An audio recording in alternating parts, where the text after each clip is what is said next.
Hello students, দেখো আজকে আমরা চলে এসেছি এইচএসে তড়িৎ দ্বিমেরু থেকে আসা বিভিন্ন কোশ্চেনগুলো নিয়ে। তো চলো এক এক করে আমরা আলোচনা করি। তো দেখো প্রথম কোশ্চেন আমাদের সামনে যেটা রাখা আছে সেটা হচ্ছে এক্স ওয়াই তলে 0,L ও 0,-L বিন্দুতে যথাক্রমে প্লাস কিউ ও মাইনাস কিউ দুটি বিন্দু আধান রাখা আছে। তো চলো আমরা এই ছবিটা আগে এঁকে নিই। তাহলে এটা আমাদের প্রথম কোশ্চেনের অ্যান্সার আমরা করছি। তাহলে দেখো 0,L ও 0,-L বিন্দুতে প্লাস কিউ ও মাইনাস কিউ বিন্দুটা রাখা আছে। তাহলে এক্স ওয়াই তলটা আগে আঁকি। তাহলে এটা ধরে নাও এক্স ওয়াই তল, এটা হচ্ছে আমাদের এক্স এবং এটা হচ্ছে আমাদের ওয়াই। 0,L, 0 মানে এক্স বরাবর 0 এবং এল মানে ওয়াই বরাবর এল। তাহলে এইখানে ধরে নাও 0,L বিন্দুটা আছে, ঠিক আছে, এবং 0,-L বিন্দুতে মাইনাস কিউ আছে। তাহলে এইখানে হচ্ছে প্লাস কিউ, এখানে হচ্ছে প্লাস কিউ আধান রয়েছে, আর 0,-L মানে ধরে নিই এই বিন্দুটা 0,-L, এইখানে রয়েছে মাইনাস কিউ, ঠিক আছে। দুটি বিন্দু আধান রাখা আছে। 0,y বিন্দুতে তড়িৎ প্রাবল্য নির্ণয় করো। 0,y, 0,y বিন্দুতে তড়িৎ প্রাবল্য নির্ণয় করো যেখানে y much much greater than L বলে দিয়েছে, যেখানে y much much greater than L. মানে ধরে নাও এইরকমভাবে একটা বিন্দু যাচ্ছে, এইখানে ধরে নাও 0,y বিন্দুটা রয়েছে, মানে এটাও y অক্ষের উপরেই একটা বিন্দু। হরাইজন্টালি ছবিটা আঁকলে একটু বেশি ভালো হতো, যাই হোক। 0,y বিন্দুতে ধরে নাও এটা আমাদের তড়িৎ প্রাবল্যটা বের করতে বলেছে, এটা 0,y বিন্দু এবং এটা হচ্ছে আমাদের তড়িৎ দ্বিমেরু minus Q R plus Q দিয়ে গঠিত। এই বিন্দুতে এই তড়িৎ দ্বিমেরুর জন্য আমাকে তড়িৎ ক্ষেত্র প্রাবল্যটা বের করতে হবে। বলে দিয়েছে কি যে Y much much greater than L. দেখো এই প্রবলেমটা আমরা আগেও করেছি, যেটা আমাদের দেখো 0,y বিন্দুটা আমাদের তড়িৎ দ্বিমেরুর অক্ষস্থিত একটা বিন্দু, আর এই অক্ষস্থিত বিন্দুর জন্য এই কন্ডিশনে যেটা দ্বিমেরুর জন্য ক্ষেত্র প্রাবল্য হয় সেটা কি হয়, সেটা ই ইকুয়াল টু আমরা আগেও দেখেছি 1/4 pi epsilon 2p by 2p by x cube. এটা আমরা দেখেছিলাম কোন ভিডিওতে দেখেছিলাম, এটা একদম তড়িৎ দ্বিমেরুর যেটা প্রথম ভিডিও সেটাতেই দেখেছিলাম যে তড়িৎ দ্বিমেরুর অক্ষস্থিত কোনো বিন্দুতে তড়িৎ ক্ষেত্র প্রাবল্য হবে 1/4 pi epsilon 2p by x cube. তাহলে এটাও সেই কন্ডিশনটাই, অর্থাৎ এইভাবেই আমাদের এই জিনিসটাই আমাদেরকে প্রমাণ করতে হবে এই অঙ্কটার জন্য। বুঝতেই পারছো এটা কোন সালে এসছে দেখে নাও, এটা 2014 সালের এইচএসে এসছে এবং এই কোশ্চেনটায় রয়েছে প্রথমটুকুতে 2 মার্কস, অর্থাৎ এক্স ওয়াই তলে এই বিন্দুতে প্লাস কিউ মাইনাস কিউ বিন্দু আধান আছে। 0,y বিন্দুতে তড়িৎ প্রাবল্য নির্ণয় করো যেখানে Y much much greater than L, অর্থাৎ এইটুকুটা আমাদেরকে প্রমাণ করতে হবে। এখানে তো এক্স কিউ হবে না, এখানে যেহেতু বিন্দুটা ওয়াই দূরে আছে তাই এটা হবে ওয়াই কিউব, অর্থাৎ ইটা হয়ে যাবে 1/4 pi epsilon 2p by y cube. এখানে পিটা কি, এখানে পি হচ্ছে দ্বিমেরু ভ্রামক, তোমরা সবাই জানো যারা প্রথম ভিডিওটা দেখেছো, যদি না দেখা থাকে তাহলে একবার দেখে নাও তড়িৎ দ্বিমেরুর প্রথম ভিডিওটা। পি হচ্ছে কিউ ইন্টু 2L হয়ে যাবে এক্ষেত্রেও, কারণ এইটা এল দূরত্বে রয়েছে মূল বিন্দু থেকে, এটাও এল দূরত্বে রয়েছে, অর্থাৎ দ্বিমেরুর যেটা দৈর্ঘ্য হয়ে যাচ্ছে এখানে 2L, তাহলে দ্বিমেরুর দৈর্ঘ্য 2L ইন্টু কিউ, এটা হয়ে যাচ্ছে পি, ঠিক আছে। তো 2L ইন্টু কিউ এটা পি এর জায়গায় বসালে আমাদের এই এক্সপ্রেশনটা আমাদেরকে এখানে প্রমাণ করে দেখাতে হবে। তার জন্য আমাদের এইচএসে কত নম্বর বরাদ্দ, 2 নম্বর। তারপরের কোশ্চেন দেখো যে কোন শর্তে আধান যুগ্মটি তড়িৎ দ্বিমেরু রচনা করে। কোন শর্তে রচনা করে, যে ক্ষেত্রে এলটা খুব ছোট হবে, এটা আমাদেরকে এখানে বলে দিতে হবে কথায়, যে এল বা দ্বিমেরুর মধ্যে যেটা দূরত্ব এটা যদি খুব ছোট হয় তবে এটা তড়িৎ দ্বিমেরু রচনা করবে। আচ্ছা, তারপরের কোশ্চেন দেখো, এটার জন্য 1 নাম্বার। তারপরের কোশ্চেন দেখো, সেই অবস্থায় ওই বিন্দুতে প্রাবল্যের মানটি দ্বিমেরু ভ্রামকের সাপেক্ষে প্রকাশ করো। ওই বিন্দুতে মানে 0,y বিন্দুতে, তো 0,y বিন্দুতে আমরা ভ্রামকের সাপেক্ষেই প্রকাশ করেছি এখানে মানটা, এই যে পি হচ্ছে তড়িৎ দ্বিমেরু ভ্রামক। তো এটাই হচ্ছে আমাদের লাস্ট কোশ্চেনটার অ্যান্সার। ওকে, এই ছিল টোটাল 2 + 1 + 1 অর্থাৎ 4 নম্বরের কোশ্চেন। কোন সালের? 2014 সালের। চলো এরপরে আমরা নেক্সট কোশ্চেনে মুভ করি। আমাদের নেক্সট কোশ্চেন দেখো, এটা এসছে কত সালে? 2015 সালে। দেখো 14তেও এসছে দ্বিমেরু থেকে কোশ্চেন, 2015 সালেও এসছে। ক্লিয়ার? তো দ্বিমেরু টপিকটা খুব ইম্পর্টেন্ট, খুব ভালো করে পড়তে হবে। আচ্ছা দেখো কি কোশ্চেন এসছে, তড়িৎ দ্বিমেরু ভ্রামকের সংজ্ঞা দাও। তড়িৎ দ্বিমেরু ভ্রামকের সংজ্ঞা আমরা প্রথমেই আলোচনা করেছি যখন দ্বিমেরুটা শুরু করেছিলাম টপিকটা, যে কোনো একটা আধান এবং আধানদ্বয়ের মধ্যে যেটা দূরত্ব, সেই দূরত্বের গুণফলকে আমরা বলবো তড়িৎ দ্বিমেরু ভ্রামক। এটা একটা ভেক্টর রাশি এবং এর দিকটা কোন দিকে হবে? -q থেকে +q এর দিকে। এইটুকু বলে দিলে তাহলে তোমাদের তড়িৎ দ্বিমেরুর ভ্রামকের সংজ্ঞাটা একদম টোটালি বলা হয়ে গেল, একদম ফুল মার্কস পাবে। ওকে, তো ভ্রামকের সংজ্ঞা দাও। এটা কোন কোন সালে এসছে দেখো, তড়িৎ দ্বিমেরু ভ্রামকের সংজ্ঞা দাও। এই কোশ্চেনটা এসছে 2015 সালে, 2019 সালেও এসছে। ক্লিয়ার? আচ্ছা, এটার কোশ্চেনের জন্য বরাদ্দ কত? 1 নম্বর হলো। তারপরের কোশ্চেনে যাই। একটি তড়িৎ দ্বিমেরুকে একটি সুষম তড়িৎ ক্ষেত্রে ই এর মধ্যে রাখলে ওই দ্বিমেরুর ওপর ক্রিয়াশীল টর্ক নির্ণয় করো। দেখো তড়িৎ দ্বিমেরুর যে ঠিক আগের ভিডিওটাই ছিল, ওই ভিডিওটাই কিন্তু আমরা এটা নির্ণয় করেছি অলরেডি, তাই নয়? ওখানে কি ছিল দেখো, এরকম এরকম একটা তড়িৎ ক্ষেত্র ছিল এবং তড়িৎ ক্ষেত্রের মধ্যে একটা তড়িৎ দ্বিমেরু আমরা এইভাবে রেখেছিলাম -q এবং +q দিয়ে, এবং এর উপরে এই দিক বরাবর একটা বল কাজ করছিল, এটা হচ্ছে ই এর দিক। ই মানে হচ্ছে তড়িৎ ক্ষেত্র। এই দিক বরাবর একটা বল কাজ করছিল -q এর দিকে, -q এই দিক বরাবর বল প্রয়োগ করছিল এবং +q এর উপরে এই দিক বরাবর বল প্রয়োগ করছিল, এবং এটা একটা ঘূর্ণন সম্পন্ন করবে বা এর উপরে একটা টর্ক কাজ করবে। সেই টর্কের রাশিমালা আমরা কি বের করেছিলাম? তোমাদের মনে থাকবে টর্কের রাশিমালা আমরা বের করেছিলাম P × E। P × E, বা যদি টর্কের মান আমরা দেখতে চাই তাহলে মানটা ছিল PE sin θ। যেখানে থিটাটা কি? যেখানে থিটাটা হচ্ছে দ্বিমেরু ভ্রামক। দ্বিমেরু ভ্রামক কোন দিক থেকে কোন দিকে? -q থেকে +q এর দিকে। তো এই দিক থেকে এই দিকে হচ্ছে দ্বিমেরু ভ্রামক, এই দিক থেকে এই দিকে হচ্ছে তড়িৎ ক্ষেত্র প্রাবল্যের দিক। এই দুটোর মধ্যে যে কোণ সেটা ছিল থিটা। ঠিক আছে? PE sin θ, এটা ছিল টর্কের মানটা। ক্লিয়ার? তো এই জিনিসটা আমাদেরকে একটু ভাষায় লিখে ছবিটা এঁকে করে দেখাতে হবে, এবং তার জন্য নাম্বার কত? 2। ওকে, আচ্ছা এটা এসেছিল 2015। এরপরে চলো নেক্সট কোশ্চেনে আমরা মুভ করি। দেখো নেক্সট কোশ্চেন এসছে 2016, অর্থাৎ পর কোশ্চেন আসছে। দেখো 2014তে এসছে, 15তে এসছে, 16তেও এসছে তড়িৎ দ্বিমেরু থেকে। তো এটা খুব ইম্পর্ট্যান্ট টপিক। আচ্ছা, পি দ্বিমেরু ভ্রামক বিশিষ্ট একটি তড়িৎ দ্বিমেরুকে ই প্রাবল্যের একটি সুষম তড়িৎ ক্ষেত্র বরাবর, মানে দ্বিমেরুটাকে কিভাবে রাখা হয়েছে? ই প্রাবল্যের একটি সুষম তড়িৎ ক্ষেত্র বরাবর স্থাপন করলে তড়িৎ দ্বিমেরুর উপর ক্রিয়াশীল টর্ক এটা কত হবে সেটা আমাদেরকে বের করতে হবে। তো এইখানে দেখো ক্রিয়াশীল টর্কটা যদি আমাকে বের করতে হয়, তাহলে আমি ছবিটা এখানে যে ব্যাপারটা কীরকম দাঁড়াচ্ছে আসলে, ধরে নাও তড়িৎ ক্ষেত্রটা এইভাবে আছে। ঠিক আছে, সাপোজ তড়িৎ ক্ষেত্রটা এইভাবে আছে এবং আমাদের দ্বিমেরুটা কিভাবে বসানো আছে? দেখো তড়িৎ ক্ষেত্র বরাবরই বসানো আছে, মানে দ্বিমেরুটাও যেটা আছে সেটাও রয়েছে এই রকমভাবে -q +q।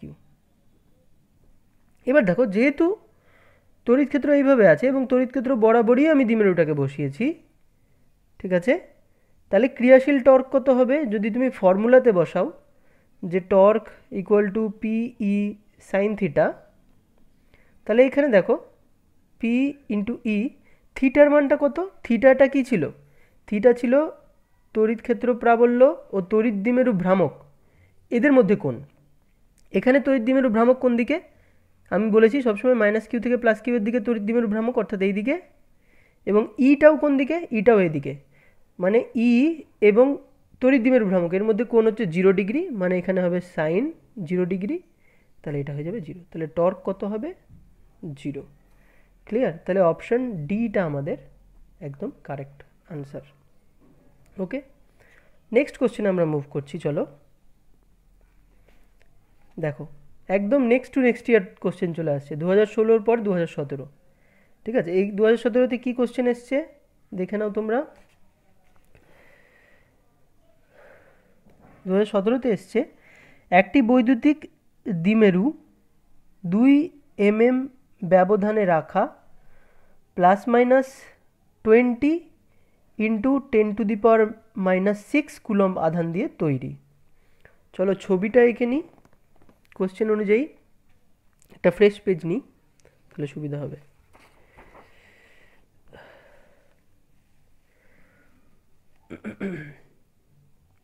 দেখো তাহলে দ্বিমেরুটা 2 মিলিমিটার ব্যবধানে রাখা আছে, মানে ধরে নাও এটা আমাদের -q, এটা আমাদের +q, এদের মধ্যে ব্যবধান কত? 2 মিলিমিটার। আচ্ছা, এখানে আধানগুলো কত? +-20 × 10⁻⁻6, অর্থাৎ এই যে -q বা +q এর এটার যে মানটা, এই q এর মানটা এটা হচ্ছে 20 × 10⁻⁻6 কুলম্ব, এটা আমাদেরকে বলে দিয়েছে। বলেছে এই দ্বিমেরুর অক্ষের লম্ব সমদ্বিখণ্ডকের উপর, লম্ব সমদ্বিখণ্ডক মানে এটা হচ্ছে আমাদের লম্ব সমদ্বিখণ্ডকের ওপর, এবং দ্বিমেরুর মধ্যবিন্দু থেকে 10 সেন্টিমিটার দূরে, মানে এটা হচ্ছে দ্বিমেরুর মধ্যবিন্দু, এখান থেকে কত দূরে? 10 সেন্টিমিটার দূরে। তো এই দূরত্বটা হচ্ছে 10 সেন্টিমিটার দূরে অবস্থিত একটি বিন্দুতে তড়িৎ ক্ষেত্রের প্রাবল্য নির্ণয় করো। কোন ফর্মুলা দিয়ে করতে পারি? যেটা লম্ব সমদ্বিখণ্ডকের উপরে যে ফর্মুলাটা ছিল সেই ফর্মুলা দিয়ে। সেটা কি ছিল মনে করিয়ে দিই তোমাদেরকে, যে E = 1/4πε p/r³ ছিল এরকম, বা p/x³ এরকমভাবে লিখেছিলাম আমরা, যেখানে r/x এগুলো কি, এটা হচ্ছে মধ্যবিন্দু থেকে ওই বিন্দুটার দূরত্ব লম্ব সমদ্বিখণ্ডকের ওপরে। ঠিক আছে, এখানেও দেখো আমাদের কি কন্ডিশন কাজে লাগছে, সেটা হচ্ছে এই যে দ্বিমেরু দুটোর মধ্যে দূরত্ব সেটা হচ্ছে 2 মিলিমিটার মাত্র, আর আমাদের এই দূরত্বটা কত? 10 সেন্টিমিটার, তাই নয়? অর্থাৎ 10 সেন্টিমিটারটা অনেক অনেক বড় হচ্ছে 2 মিলিমিটার থেকে, তাই আমরা এই ফর্মুলাটাকে ইজিলি কাজে লাগাতে পারবো। ক্লিয়ার? তাহলে এই ফর্মুলাটা অনুযায়ী আমাদের ইটা বের করি। তাহলে চলো সব জায়গায় পি এর মানটা বের করে নিই। পি হচ্ছে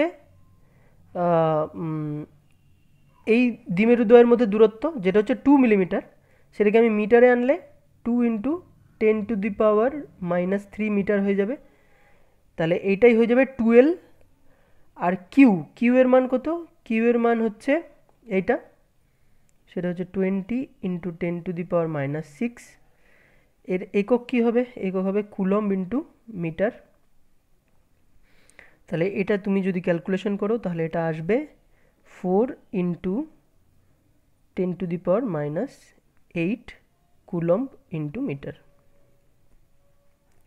ক্লিয়ার? এটা পি এর মানটা বের করে নিলাম। তাহলে ই এর মানটা কত? তাহলে ই ইকুয়াল টু হয়ে যাবে 1/4πε p/x³ তো, বা p/r³। 1/4πε এর মান হচ্ছে 9 × 10⁻9 পি এর মানটা হচ্ছে 4 × 10⁻⁸, আর এক্স এর মানটা হচ্ছে 10 সেন্টিমিটার ছিল। 10 সেন্টিমিটার মানে তুমি বলতে পারো 0.1 মিটার, 0.1 তার কিউব।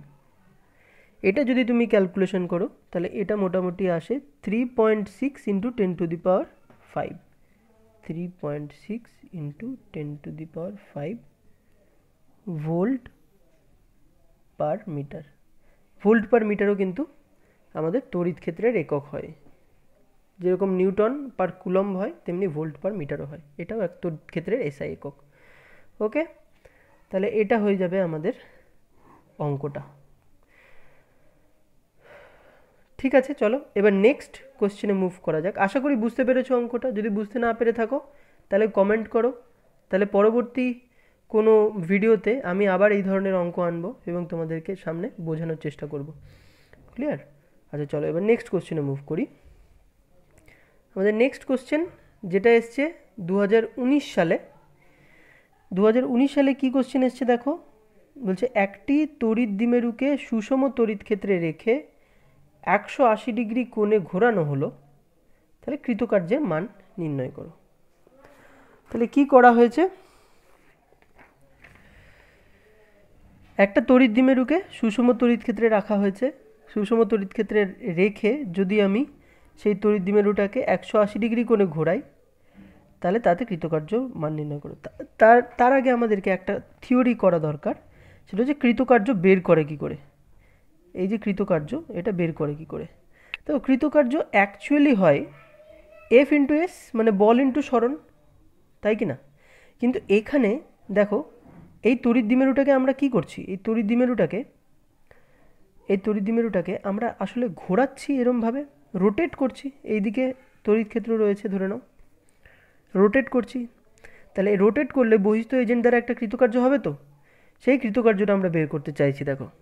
ওকে, তাহলে এইখানে যেহেতু ঘোরানো হচ্ছে, তাহলে এখানে বল এবং সরণের ঘূর্ণন প্রতিরূপটাই আমাকে নিতে হবে, সেটাই হবে কৃতকার্য।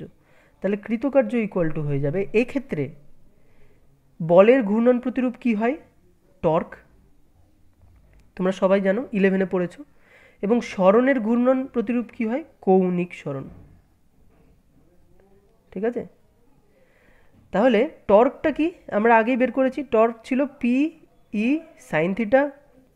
এবং কৌণিক সরণ কত, ধরে নাও যে সামান্য আমি একটু ঘোরালাম, এই জিনিসটাকে সামান্য একটু ঘোরালাম, কত কোণে ঘুরিয়েছি, ধরে নাও ডি থিটা কোণে ঘুরিয়েছি। তাহলে ডি থিটা কোণে ঘোরালে আমাদের টর্ক কত কাজ করছে, পি সাইন থিটা, এবং কৌণিক সরণ কত হয়েছে, ডি থিটা। তাহলে P sine theta D theta, এটা হচ্ছে ডি থিটা কোণে ঘোরানোর জন্য আমার কৃতকার্য। ঠিক আছে, আমি যদি মোট কৃতকার্য বের করতে চাই যে 180 ডিগ্রি কোণে ঘোরানোর জন্য কত কৃতকার্য করতে হবে, তাহলে আমাকে এর উপরে ইন্টিগ্রেশন করতে হবে। এবং ইন্টিগ্রেশনটা হবে থিটা ইকুয়াল টু 0 ডিগ্রি থেকে থিটা ইকুয়াল টু 180 ডিগ্রি পর্যন্ত। ঠিক আছে, এটাই বেরোবে আমাদের মোট কৃতকার্যটা। তাহলে সেটা যদি আমি সলভ করে নিই, তাহলে ডাব্লিউ ইকুয়াল টু হয়ে যাবে আমাদের ইন্টিগ্রেশন, আমি একটু পরিষ্কার করে লিখে নিই, থিটা ইকুয়াল টু 0 ডিগ্রি থেকে থিটা ইকুয়াল টু 180 ডিগ্রি পর্যন্ত। আচ্ছা, এখানে পি কনস্ট্যান্ট, ই কনস্ট্যান্ট, তাই পি আর ই দুটোকে আমি ইন্টিগ্রেশনের বাইরে রাখছি। ভেরিয়েবলটাকে সাইন থিটা এবং ডি থিটার সাপেক্ষে একে ইন্টিগ্রেশনটা করা হচ্ছে। সাইন থিটার ইন্টিগ্রেশন কি হয়, সাইন থিটার ইন্টিগ্রেশন হয় মাইনাস কস থিটা। তো এবার মাইনাস কস থিটা যদি আমি লিখে দিই, তাহলে W equal to P into E minus cos theta, এবং এতে লিমিট বসবে থিটা ইকুয়াল টু 0 ডিগ্রি থেকে থিটা ইকুয়াল টু 180 ডিগ্রি পর্যন্ত। তাহলে এটাকে এবার আমি লিমিটগুলো বসাবো, মাইনাস আছে তাই লিমিট উল্টে দিতে পারি। তাহলে লিমিট উল্টে গেলে প্রথমে আমি লিখব কস 0 ডিগ্রি, মাইনাস দিয়ে লিখব কস 180 ডিগ্রি। তাহলে কস 0 ডিগ্রি হয়ে যাবে আমাদের, কস 0 ডিগ্রি হচ্ছে 1, আর কস 180 ডিগ্রি হচ্ছে -1, তো এটা +1 হয়ে যাবে। তাহলে 2 ইন্টু পি ইন্টু ই, এটাই হচ্ছে আমাদের কৃতকার্য যদি আমরা 180 ডিগ্রি ঘোরাই একটা তড়িৎ দ্বিমেরুকে তড়িৎ ক্ষেত্রের মধ্যে। ওকে, তাহলে যেটাই দেবে 180 ডিগ্রি দিক, 60 ডিগ্রি দিক, ঠিক আছে, 60 ডিগ্রি ঘোরানো হলো, 90 ডিগ্রি ঘোরানো হলো, তো সেখান থেকে আমরা এইভাবেই জিনিসটাকে বের করব কৃতকার্যটা। ঠিক আছে, লোয়ার লিমিট আমাদেরকে নিতে হবে 0 ডিগ্রি, এবং যত ডিগ্রি অবধি ঘোরাতে বলবে সেটাকে আমাদেরকে আপার লিমিট হিসেবে নিতে হবে, এবং এইভাবে অঙ্কগুলো হবে। তোমরা এই ভিডিওটা দেখার পর প্রত্যেকটা অঙ্ক নিজের খাতায় লিখে নেবে, লিখে নিয়ে সেপারেটভাবে নিজেও প্র্যাকটিস করবে, তবেই তোমাদের এগুলো রপ্ত হবে, নইলে এরা কিন্তু ভুলে যাবে কিছুদিন পরে। ঠিক আছে, তো প্র্যাকটিসটা আমাদের খুব ইম্পর্ট্যান্ট।